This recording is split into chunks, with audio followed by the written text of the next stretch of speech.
ہمیں کیسے معلوم ہو کہ جب ہم عزاداری سید الشہداء کو برپا کر رہے ہوتے ہیں تو یہ عزاداری اللہ کی بارگاہ میں قبول ہے، یہ مجالس اللہ کی بارگاہ میں قبول ہیں؟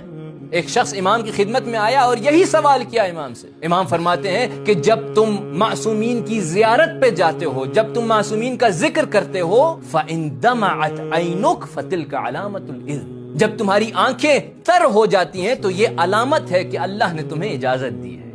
یعنی یہ علامت ہے کہ تمہاری عزاداری، تمہارا ذکر، تمہاری زیارت قبول ہو چکی ہے۔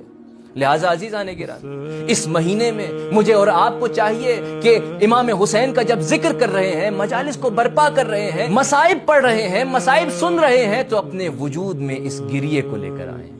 جتنا ہو سکے امام حسین کے وجود پر گریہ کریں، اپنے دل کو زمانے کے امام سے قریب کریں۔